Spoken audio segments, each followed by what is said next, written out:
everyone. I'm Ms. Vazquez, and I will be talking to you about who should be responsible about sex education, if it should be parents or if it should be the school's responsibility.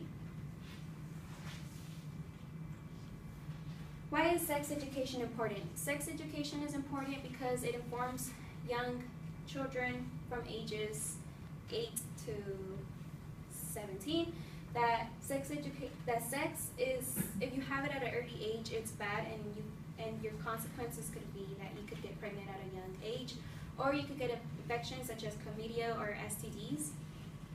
According to PlannedParenthood.org website, retrieved May 16, 2014, sex education helps young people gain a better understanding of what sex is.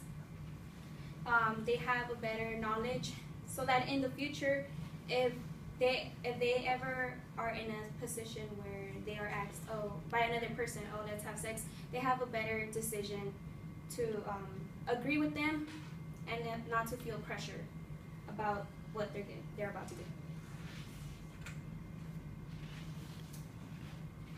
What could happen if parents aren't responsible for not talking to their kids about sex? It's better for the parents to talk about sex to their kids because it's more comfortable.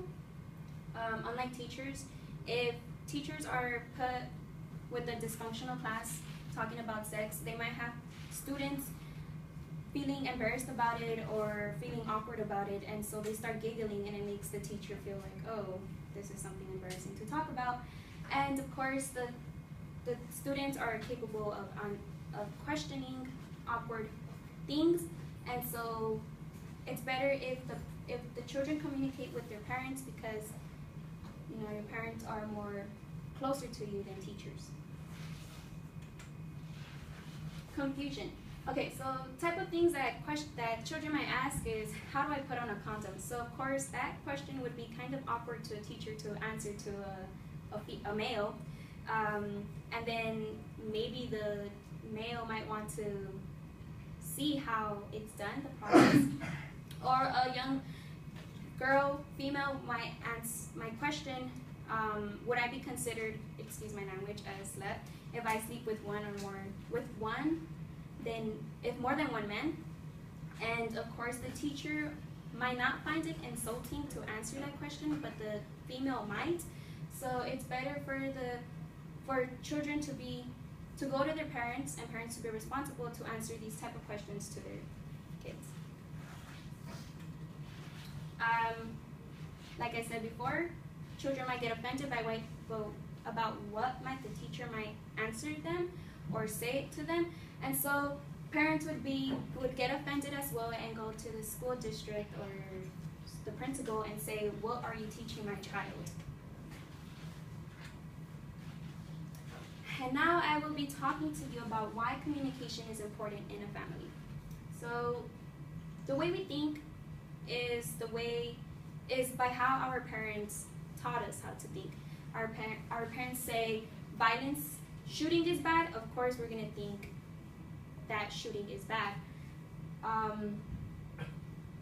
If parents are responsible for us until we're 18, why can't they take responsibility in talking to us about sex? It shouldn't be something embarrassing.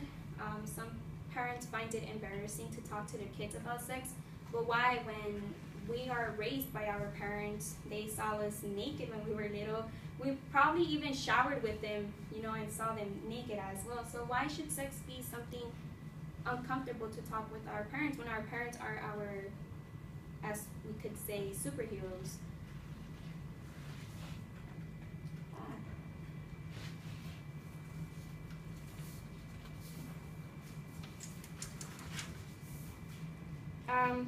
So in conclusion, parents should be responsible, because if misinformation is given to their child, then parents, of course, are going to get mad with whoever gave them that information. I have talked to you about the importance of sex education and the the consequences. There was a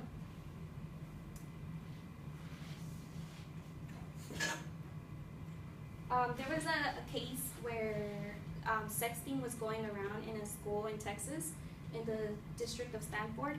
And so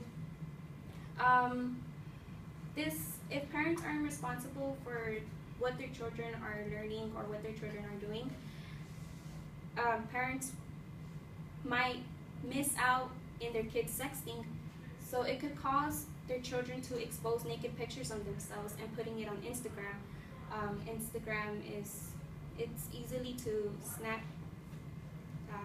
Snapchat the picture, and of course it could be shared to other children, and of course their child is going to be exposed and embarrassed for sharing that naked picture.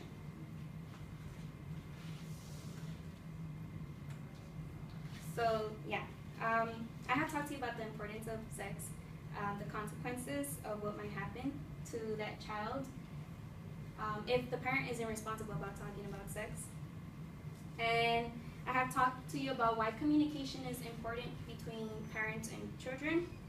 And hopefully, now that you have a better understanding of why sex education should be the primary responsibility of the parent, you agree as well to my choice.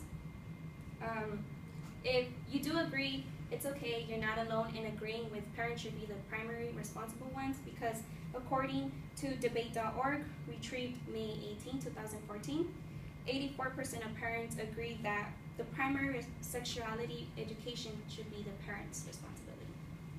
Thank you.